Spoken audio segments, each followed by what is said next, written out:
Mercedes started a very poor season with the W13 porpoising the worst out of all cars on the grid. The team has been able to make modifications to the car to reduce the effect of porpoising, allowing the drivers fight for podiums. But they still seem to be off the pace to fight for race victories. The W13 is around 0.3 to 0.5 slower than Ferrari and Red Bull. Today, at G-Force, let's analyze why the W13 is far off the pace from the leaders and what can be done to improve the W13's performance for Spa after the summer break. A note before the full-scale explanation: the engines of the current generation Formula 1 are not yet homologated. So, the teams still have chance of making changes to engine performance and reliability. According to theory, the key to improving the W13's performance lies mostly on the aerodynamic package of the car. We saw that the Mercedes of Lewis Hamilton was struggling to get past the Haas of Kevin Magnussen and Mick Schumacher during the Austrian sprint weekend, and after the sprint, Mercedes team principal Toto Wolff mentioned that, in a quote, "It's a fight for position and they have an advantage because we are so draggy, and maybe also a bit of performance here, so overall, yeah, you need to do that," end quote. This comment meant that the W13 is not performing aerodynamically rather than powertrain performance. The 2022 cars are all based on the principle of ground effect, and the W13 was initially designed to take full benefit of this principle to stay ahead of its competitors.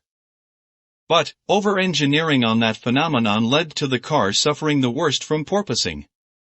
First, let's discuss what and how ground effect works.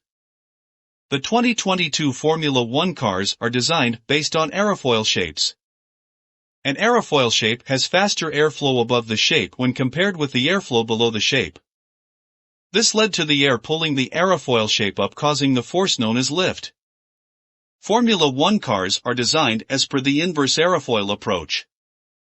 This approach leads to more faster airflow on the bottom of the shape when compared with airflow on the shape's top. This leads to the faster airflow pulling the shape downwards, which creates the force known as downforce. Formula 1 cars rely mostly on downforce due to the speeds the car carries through the straights and corners. Due to this, the 2022 cars are designed to use the described principle to generate downforce using its underfloor. The problem with the W13 is that the floor design it used initially had faster airflow on the inlet of the floor when compared with the floor exit, leading to porpoising.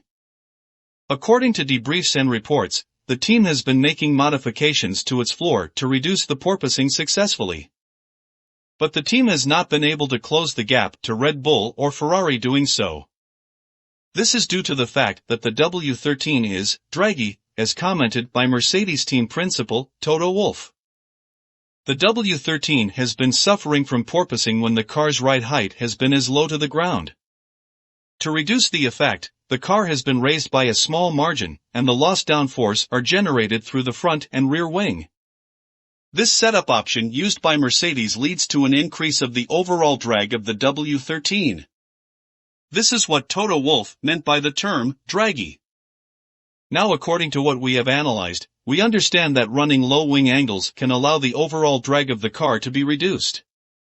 But for that, the W13 must run low to the ground as possible and make use of the ground effect fully, to produce the much needed downforce for each track the car races on.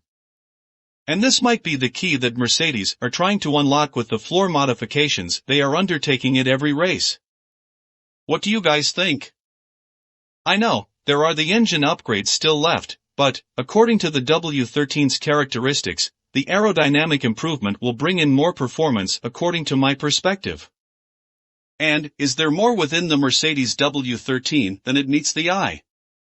Do you think the W13 will be able to win races after the summer break? Let us know in the comments below. Also, subscribe to the channel and have notifications turned on to receive latest updates from G-Force about Formula 1.